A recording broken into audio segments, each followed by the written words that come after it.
متتبعي قناة الدوبامين، أهلا وسهلا بكم في حلقة جديدة من برنامج عالم الأبراج.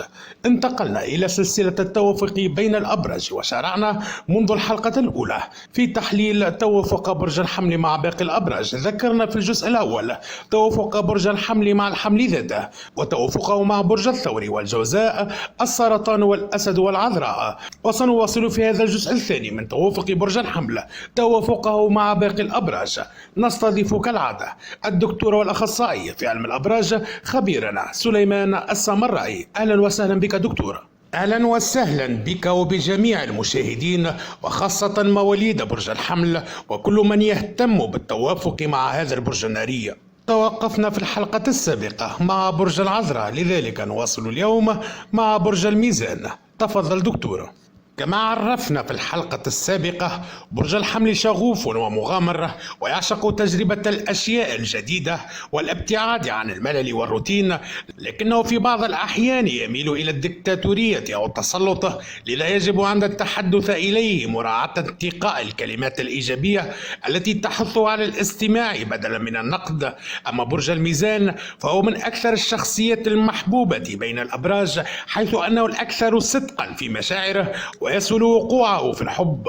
كما يتميز برج الميزان بحب الحياة ويجيد سكانه التواصل الاجتماعي بشكل رائع، ورغم ذلك فهم يميلون إلى السلام والهدوء. الحب من أول نظرة هذا الشعار العلاقة بين رجل الحمل وامرأة الميزان، فهذين البرجين من الأبراج التي يمكن أن تقع في حب الآخر من أول نظرة، حتى وإن برز الاختلاف الكبير بينهما. وعلى الرغم من التوافق الكبير الذي يشعر كلاهما به من أول برهة، إلا أن اختلاف الشخصيات بينهما يمكن أن يؤدي إلى مشاكل في العلاقة. استفزاز الطرف الآخر هو جزء من شخصية هذين البرجين، ولكن في المجمل هما من أكثر الأبراج المسلية، فهما محبين للحياة ويرغبان دائما في الاستمتاع واكتشاف الجديد والسفر لأماكن مختلفة. امرأة الميزان اجتماعية وودودة ومحبة للحياة، كما أن الرومانسية وشعارها الأول في أي علاقة هي أيضا من الشخصيات التي تشعر بالامتنان لأي خدمة أو تعبير عن الحب. لذا فهي الأنسب لرجل برج الحمل الذي سيشعر بالحب والرومانسية التي يسعى لها في علاقاته دائما، كما أن إحساس الامتنان والأهمية الذي ستعطيه له امرأة الميزان سيجعله أكثر سعادة، بل وسيعمل على إسعاد ومساعدة امرأة الميزان أكثر لينال هذا الشعور. وبالرغم من العمل على إراحة ومساعدة امرأة الميزان، إلا أن رجل الحمل فيه بعض من الأنانية، ولكنها لن تعكر صفو العلاقة أبدا، خاصة وأن امرأة الميزان من الشخصيات المضحية التي تتفانى في إسعاد الآخرين، بل وتشعر بالسعادة عند تلبية متطلبات ورغبات برج الحمل.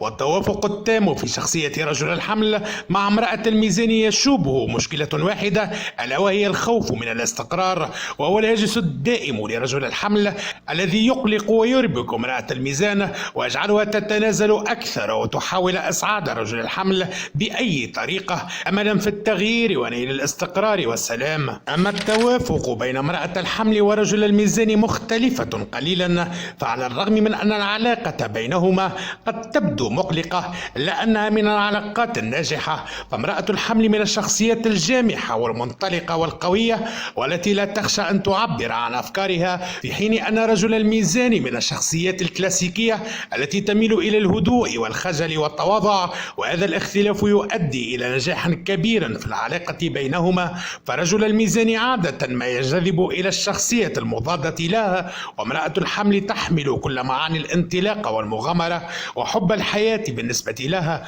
مما يجعله أكثر تمسكا بها. أما امرأة الحمل فانجذابها لرجل الميزان يكمن في محاولة منها لغزو شخصيته ووضع بصماتها على قلبه، لكن الخوف من الشعور بالملل والرغبة في الانطلاق قد يؤديان إلى فشل العلاقة بالنهاية. وبالنسبة لرجل الميزان فهو من الشخصيات المثالية المتواضعة والمخلصة لأبعد الحدود، فقد يكون من أنسب الأبراج لامرأة الحمل، خاصة أنه من الشخصيات الهادئة في طبعها وأيضا مشاعرها. لذا فالحماس أو حتى نوبات الغضب التي قد تشعر بها امرأة الحمل سيتقبلها بسهولة ومرونة، وسيجد بعض الأفكار العملية التي تسعد امرأة الحمل وتزيد من انجذابها لها. شكرا دكتور، ونمر الآن إلى توافق برج الحمل مع برج العقرب. تفضل. يتميز مواليد برج العقرب بطيبة القلب، ويمكنك ملاحظة ذلك بسهولة عند التعامل معهم في اللحظات المناسبة. نعم، أنه برج العقرب الذي يساء فهم تصرفاته في المواقف المختلفة، فهم يبدون وكأنهم حازمين وقلوبهم متحجرة وصعب التعامل معهم للغاية، ولكنهم في الحقيقة من أطيب الأشخاص. لذا هنا سنخبرك معلومات عن برج العقرب ستجعلك تكتشف الخصال الجميلة التي يتحلون بها. ونبدأ مع توافق رجل الحمل مع امرأة العقرب. على الرغم من أن رجل الحمل شخصية متسلطة ويعتبر الألفا، فهو يجد في الذكاء والقوة التي تتميز بهما امرأة العقرب شيئا يجذبه، فيقع في غرامها من أول لحظة. وفي الوقت الذي تكره فيه امرأة العقرب الأنانية والتسلط والطفولية والتي تجدها في شخصية رجل الحمل، إلا أن هذه الطباع لا تؤثر على إعجابها الشديد به.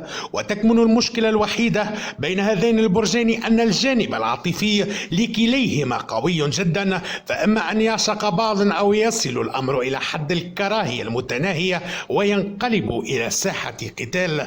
والحمل برج ناري في حين أن العقرب برج مائي، وبالتالي فهما على نفس الدرجة من القوة والذكاء والعناد. عادة ما يطلق على هذا البرجين القنبلة الموقوتة، خاصة في التوافق مع بعضهم البعض، فإما أن تظل العلاقة هادئة ورائعة لسنوات أو تنقلب إلى قنبلة ذرية مدمرة. وبالنسبة لامرأة العقرب فهي المرأة التي يحلم بها كل رجل، فإلى جانب جاذبيتها وأنوثتها فهي تتمتع بقدر كبير من الذكاء ولا حضور كبير وجذاب لا يمكن تجاهله. لذا يقع رجل برج الحمل في حبها من أول وهلة، حين أن امرأة العقرب تحاول دائما أن تخفي الغموض في شخصيتها، فهي من أكثر الشخصيات التي ستدعم رجل الحمل ولا تعلم معنى الفشل، بل أن النجاح والسعادة هي كل ما تعرفه بعلاقتها مع رجل الحمل. وهي امرأة ستحارب كل من يقف في طريق نجاح رجل الحمل أو يعترض طريقه للوصول إلى نجاح، سواء على المستوى العملي وفي كل المستويات الأخرى. أما العلاقة بين امرأة الحمل ورجل العقرب فبالرغم من أنهما من الشخصيات الحماسية والمحبة للحياة والوجود، إلا أن رجل العقرب يتميز بالصراحة والمباشرة في التعبير عن مشاعره، إلا أن امرأة الحمل تتلاعب بعاطفة رجل العقرب وتشعره بعدم الاستقرار في العلاقة بينهما، في حين أن رجل العقرب يحب الاستقرار في العلاقات. رجل العقرب هو الرجل المثالي، فهو يتمتع بجذبية شديدة، بل ويستطيع أن يلفت الأنظار لها عند الدخول في أي حديث. وبجانب ذلك هو شخص يفصح عن حبه مباشرة ولا يحب التلاعب بالمشاعر، من أكثر الشخصيات المساندة. فامرأة الحمل تعلم دوما أن رجل العقرب سيقف بجانبها ويساندها في جميع اختياراتها، وهو برج غير متسلط أو دكتاتوري، ولذلك يطلق العنان لامرأة الحمل. أما بالنسبة لامرأة الحمل فهي مترددة بعض الشيء وتحاول دائما أن تبتعد عن أي علاقات شائكة خوفا من الجرح وكسر قلبها. ومع ذلك صراحة العقرب وإظهار جميع جوانب شخصية امرأة الحمل يجعلها تطمئن له وتصدق تماما في توافق العلاقة بينهما، بل وتترك له قلبها على الفور. وبالطبع ستنجذب إلى رجل العقرب خاصة لولائه ولمساندته لها، بما يجعل حياتها متوافقة وسهلة. جميل دكتور، ونحط الرحال الآن إلى برج القوس. تفضل. برج القوس يمثل المعنى الحقيقي للأشخاص الذين يصعب العيش معهم ويصعب العيش بدونهم أيضا. على الرغم من أنهم يثيرون جنونك، إلا أنهم من الناس الأكثر لطفا وسحرا على الإطلاق، كما أنهم يميلون إلى الإيجابية، فهم متفائلون بعض الشيء ومن الصعب إحباطهم، لأنهم عادة ما ينظرون إلى نصف الكوب الممتلئ. أما توافق رجل رجل الحمل مع امرأة القوس هما من الأبراج الأكثر توافقا، فيمكن أن نطلق عليهم ذو كيمياء واحدة، فهم لديهم توافق كبير في الشخصيات والأحلام، بل هم من الأبراج التي يصعب وجود أي خلاف فيما بينهم. رجل الحمل يحب أن يتواجد بجانب شخص يحب المخاطرة والمغامرة، وهذا ما سيجده في امرأة القوس. فشخصية رجل الحمل التي تتسم بالسعي والهرولة وراء أحلامها هي من أنسب الشخصيات التي تتوافق مع امرأة القوس، والتي لا تنجذب إلا لرجل بهذه المواصفات. أما امرأة القوس فهي تعشق الرجل ذو الثقة الكبيرة في النفس، والذي لا يخشى المخاطر واكتشاف العالم، ولذلك فهي تجد الرجل الأنسب لها في رجل الحمل. وبما أن امرأة القوس على دراية كاملة بشخصية برج الحمل، فهي تسعى دائما إلى مساندته والبحث عن كيفية مداواة جراحه ومعالجة مشاكله، ولذا فرجل الحمل يعشقها حتى الموت. أما التوافق بين امرأة الحمل ورجل القوس، فامرأة برج الحمل تحملها الحماسة طوال الوقت، والتي تحاول تنفيذ خططها، وهذا الأمر لا يزعج رجل القوس على الإطلاق، خاصة أنه من الأبراج التي تحب الشخصيات الحماسية والتي تسعى إلى المخاطرة، طالما هذا لا يؤثر على خططه، وهذا ما تفعله امرأة الحمل، والتي تسعى إلى تنفيذ كثيرا من الخطط والأحلام مع برج القوس دون المساس بأحلامه الشخصية. وعادة ما نرى أن امرأة الحمل هي التي تتولى ترتيب المواعيد والسفريات في الوقت الذي يشجعها برج القوس، ولا يعترض أبدا مع تجربة كل جديد. وهذا الفضول والحماس الذي يظهر من ناحية القوس يؤدي إلى تشجيع امرأة الحمل في السعي إلى المزيد وتنفيذ الأحلام والمخططات على أكمل وجه. جميل، ونواصل رحلتنا مع برج الحمل، ونتوقف الآن عند محطة برج الجدي.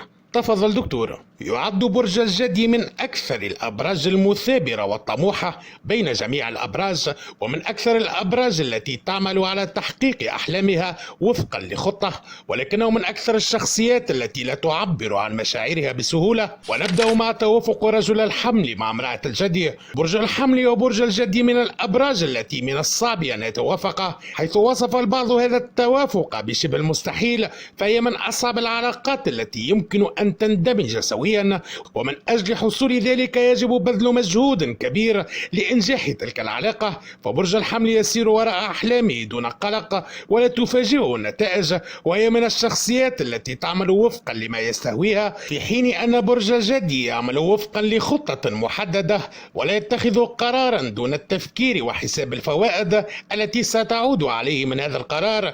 ومن هنا تظهر المشكلة بين هذين البرجين، كما أن العلاقة بين رجل الحمل وامرأة الجدي قد تشعرك بأنها تميل أكثر إلى علاقة العمل عن العلاقة الرومانسية. ورجل الحمل يحب التواجد بجانب شخص يحب المخاطرة والمغامرة، بل وأيضا يسعد بمساعدة شريكه في الحياة. لكن امرأة الجدي بقدر حساسيتها إلا أنها تستطيع إخفاء ذلك بمهارة، كما أنها تحب الحرية وتقوم بكل أعمالها بمفردها، وحيث أنه من الصعب امتلاك قلب امرأة الجدي، فعادة ما تتحول العلاقة في الفترة الأولى نوعا ما إلى المطاردة، حيث يطارد رجل الحمل امرأة الجدي في محاولة منه لخطف قلبها والحصول على حبها. وهذا الأسلوب من أكثر الأساليب التي تثير إعجاب امرأة الجدي، خاصة في العلاقة الرومانسية. وبمجرد أن تقع امرأة الجدي في حب رجل الحمل، تتحول هذه المرأة إلى رومانسية محبة للمغامرة، بل وتسعى إلى تعلم كل ما يحبه رجل الحمل، في حين أن العلاقة بين امرأة الحمل ورجل الجدي تكون مختلفة قليلا، على الرغم من أن العلاقة بين امرأة الحمل ورجل الجدي تتطلب الكثير من العمل والجهود لإنجاحها، لأن الوقوع في حب الآخر من الأمور التي تحدث سريعا، ولكنها وللأسف في غالب الأحيان تنتهي سريعا. وبعد توطيد العلاقة بينهما تظهر بعض العيوب والمشاكل في شخصية رجل الجدي، يدفع امرأة الحمل للبحث عن إنهاء العلاقة سريعا. ورجل الجدي لا يعرف المستحيل ويحب الحصول على كل ما يريده، كما أنه شخص شديد الغيرة ويظهر ذلك عليه بوضوح خاصة في الأماكن العامة، وقد يصل الأمر إلى طلبه عدم محادثة الآخرين. وامرأة الحمل لها رغباتها وأحلامها التي لن تتخلى عنها من أجل أي شخص، والتي لن توافق على هذا الحصار الذي يعتبره رجل الجدي نابعا من حبه لها. نمر الآن إلى توافق برج الحمل مع برج الدلو. تفضل دكتور. برج الدلو هو صاحب الأفكار المبتكرة دوما بين أصدقائه ودائرة معارفه، وبالإضافة إلى أنه ودود ومحبوب فهو مليء بالحنان والعاطفة، ولكن بالطبع فأن أي شخصية لا تخلو من العيوب، وعيوب الدلو تكمن في الصمت، فإذا قمت بجرحه مرة ستجده صابرا معك، ولكن إذا فعلتها مرة أخرى سيفارقك للأبد دون احتمالية ولو 1% للعودة مرة أخرى. والآن نأتي إلى توافق رجل الحمل مع امرأة الدلو. برج الحمل وبرج الدلو من أكثر الأبراج المتوافقة، والتي يعتبرها المحللون الأكثر حظا إذا وجد أحدهما الآخر. فالبرجين من الأبراج المتمردة خاصة في الحب، وهما من الشخصيات المحبة للحياة، والتي عادة ما تنظر إلى المستقبل بتفاؤل تاركة أي ماض وراءها، كما أنهما لا يعيرون أي انتباه لآراء الآخرين السلبية. ورجل الحمل من الأبراج المعتزة بذاتها، كما أنه يحب الانطلاق والحرية، وعادة ما تشاركه فيه امرأة الدلو. ولكن مشكلة الحمل أنه سريع الملل ولديه نزعة للتحكم في الغير بعكس امرأة الدلو، كما أنه يكره أي نقد أو تعليق يمكن أن تطرحه امرأة الدلو، التي لا تهتم بالمجاملات التي يثنيها عليها البعض، فهي لديها ثقة بالنفس كافية تغنيها عن هذه الإطراءات، وهي شخصية تجمع بين العقلانية والمرح والإثارة، ومن الصعب أن تتوقع تصرفاتها أو ما يدور بخلدها، كما أنها تحب رصد أفعال الآخرين ومن ثم التعليق عليها. وربما هذا ما قد يسبب مشكلة بينها وبين رجل الحمل، فامرأة الدلو لا تبدي ردود أفعال سريعة، بمعنى إذا تعرضت لأي جرح أو أذى من شخص قريب لها ستنسحب في هدوء دون عتاب أو تعليق. أما توافق امرأة الحمل مع رجل الدلو فتلك قصة أخرى. امرأة الحمل من الشخصيات العفوية والتلقائية، والتي سريعا ما تثق في غيرها، فبراءتها أقرب إلى براءة الأطفال، حتى طريقتها في التعامل مع الناس فصراحتها الزائدة قد تؤدي إلى تعرض البعض إلى الجرح. أما رجل الدلو فيمكن أن نطلق عليها المفكر والمبتكر، فهو شخص صاحب فكر مستقل وأفكار جديدة ومبتكرة، كما أنه يحب أن يدلي برأيه في القضايا العامة، وقد يصل الأمر إلى تبنيها.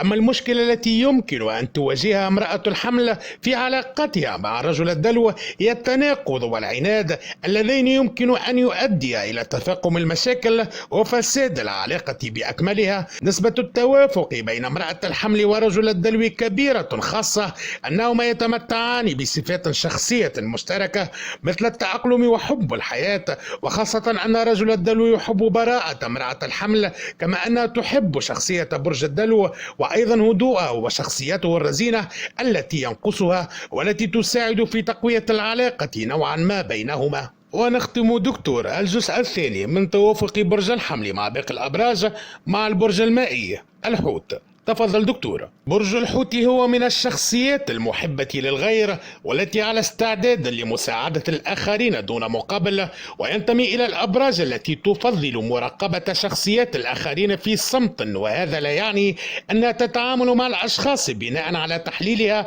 ولكنها مقتنعة بمعاملة الجميع بلطف وبكرم. ويعد الحوت من الأبراج العاطفية التي تدخل عادة في قراراتها، لهذا يكثر الفنانين والمواهب من هذا البرج. وننتقل الآن إلى توافق رجل الحمل مع امرأة الحوت.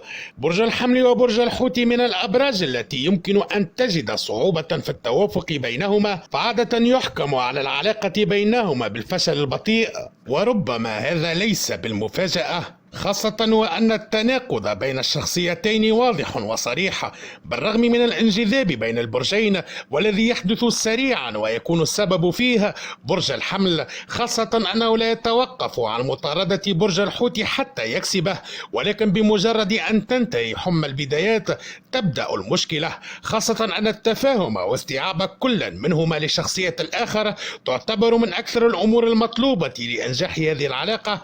ورجل الحمل سريع الملل ويحب دائما أن يكون في مركز السلطة، فهو من الأبراج التي تحب إعطاء الأوامر، لكنه في الوقت ذاته يحب مساعدة رفيقه في تخطي الأزمات ويتعلم من أخطائه سريعا دون النظر إلى الوراء، بعكس امرأة الحوت التي عادة ما تميل إلى جلد الذات والتفكير في كل الأخطاء التي قامت بها في الماضي، خاصة أنها تميل إلى الرومانسية حتى في اتخاذ قراراتها، كما أنها لا تحب التسرع ولا تشعر بالملل والرغبة في التغير سريعا. أما بالنسبة لإعطاء الأوامر فهي من الشخصيات التي تكره توجيه الأوامر لها، خاصة أنها دبلوماسية في المقام الأول وتسعى لإرضاء جميع الأطراف بطرق ذكية، وعادة لا تناسب هذه الطريقة شخصية الحمل قليل الصبر.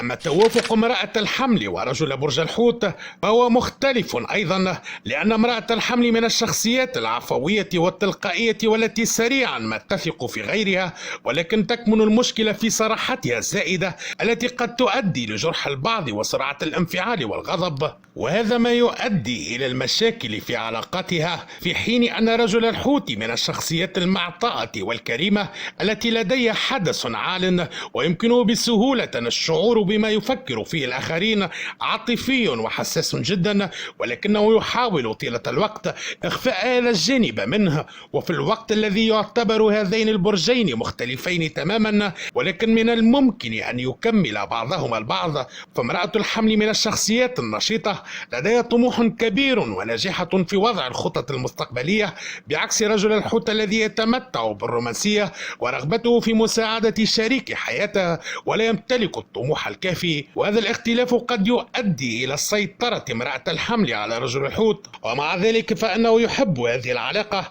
خاصة أن امرأة الحمل قادرة على التنفيذ وتحقيق ما لا يستطيع رجل الحوت تحقيقه، سواء في التخطيط للإدارة أو السفر أو حتى تطلعاته في الحصول على علاقة جسدية رائعة. شكرا دكتور، وبهذا نكون قد أنهينا حلقة توافق برج الحمل مع باقي الأمراج، على أن نلتقي بكم مجددا غدا إن شاء الله مع برج الثورة. شكرا لمتابعتكم، دمتم بخير، طيب الله أوقاتكم.